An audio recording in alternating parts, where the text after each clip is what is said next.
Sari, selamat siang. Selamat datang di ruang konseling. Jadi terima kasih juga sudah mau datang ke sini pada sesi konseling hari ini. Apa yang Sari ingin ceritakan, apa yang ingin Sari rasakan, mungkin bisa Sari ceritakan di saat ini ya, yang mungkin Sari sedang alami. Saya sering mengalami sering marah dan kecewa kepada ibu saya karena ibu saya terlalu menekankan saya terhadap pilihan jurusan kuliah maupun pertemanan saya. Saya dengar Sari ini merasa terbebani ya, dan mungkin marah karena ibunya terlalu mengontrol atau mungkin terlalu ketat ya sama Sari. Jadi hal itu yang mungkin sangat wajar untuk Sari rasakan. Mungkin Sari bisa ceritakan lebih dalam tentang perasaannya Sari ini. Saya merasa saya sering marah, sering belakangan ini saya mulai stres karena memikirkan hal tersebut. Dan saya merasa sering menjauh dari teman-teman saya karena perilaku ibu saya kepada saya sangat membuat saya menjauh pada teman-teman saya. Dan itu pasti terasa sangat berat ya Sari untuk diderita. Jadi Sari ini merasa tidak didengar, bisa membuat seorang merasa kesepian dan terisolasi ya.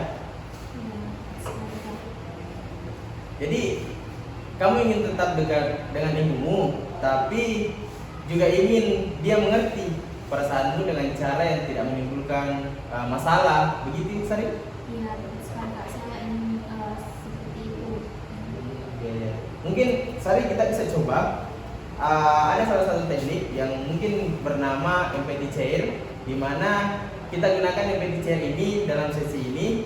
Kita akan berbicara dengan kursi kosong. Jadi nanti Sari akan berbicara sebagai Sari dan ibunya. Nah, mungkin yang kita bisa anggap itu sebagai ibu kamu Sari. Jadi ini akan membantu kamu, atau bagaimana Sari ini bisa merasakan atau meluapkan marah dan kecewanya dengan cara yang aman dan konstruksi. Sari ingin mencoba konsep itu. Kalau begitu kita akan bersama-sama melewati proses ini ya Sari. Jadi silahkan duduk di sebelah kiri. Di sini ada bangku kosong. Kamu akan memulai atau kamu akan mengungkapkan semua perasaan kamu ya, yang kamu rasakan tanpa menahan satupun. Jadi lepaskan semua ya. Silahkan Sari duduk di samping kiri saya untuk berkontraksi atau berkomunikasi dengan perasaan yang mungkin itu akan membawa Sari mengetahui bagaimana komunikasi yang tidak terlalu layaknya itu tidak susah. Mungkin Sari bisa coba. Oke, silakan Sari.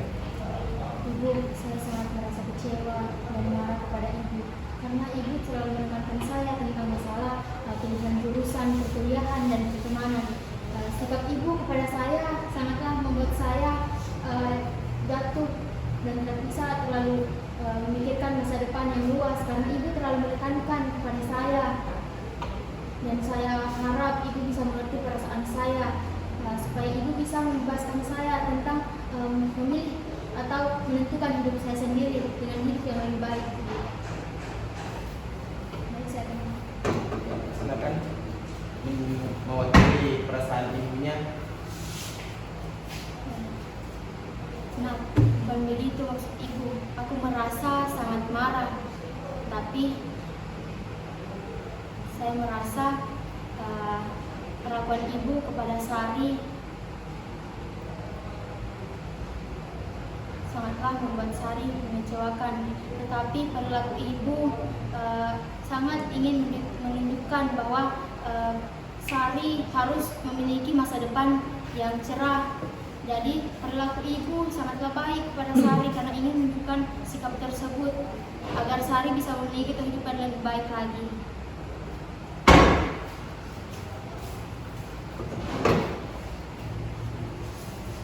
Ya, jadi saya paham ya apa yang kamu lakukan tadi, bahwa kamu mau pilih perasaan kamu, toh sudah berani mengungkapkan kepada seorang ibu bagaimana perasaan kamu dan ibu kamu, toh. Nah, mungkin setelah ini tapi saya sebelumnya itu, apa yang kamu lakukan tadi itu adalah teknik empathy chair, di mana kamu melakukan komunikasi dengan kursi kosong. Oke? Nah, mungkin itu saja. Sebenarnya saya paham dan peduli tentang apa yang kamu maui, toh? Dan kamu juga mau dihargai sebagai individu yang baik, toh? Kamu memang punya hak untuk menentukan hidup kamu sendiri. Tapi sebenarnya untuk sekarang di mana Sari ini itu lebih bisa menghandle dirinya sendiri terkait dengan kegiatanmu nanti, tak? Jadi apa yang kamu rasakan, apa yang kamu lakukan, apa yang kamu pikirkan, bahwa kamu selalu diatur sama ibumu terkait dengan perkuliahan, atau teman-teman juga. Saya rasa itu memang hal yang wajar bagi seorang anak kalau diatur sama gurunya. Maaf ya tadi.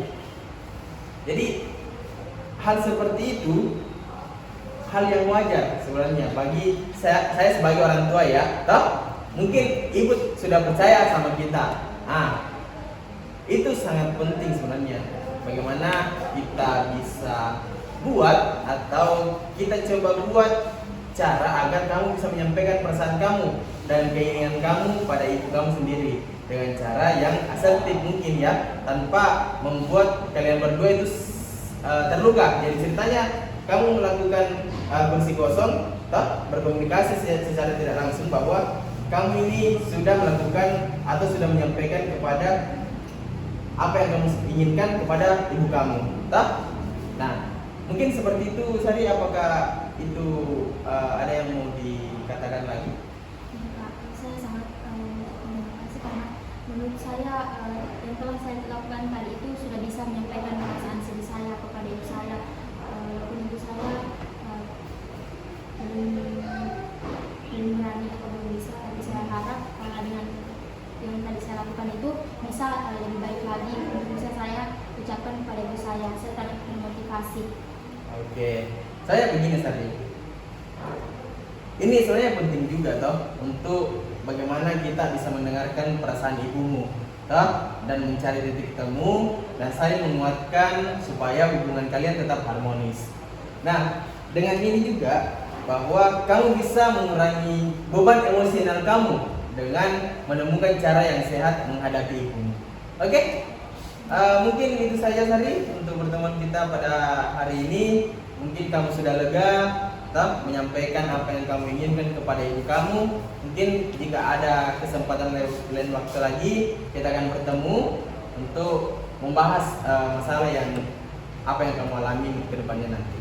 Ya, terima kasih. Silakan kembali ke aktivitasnya Sari.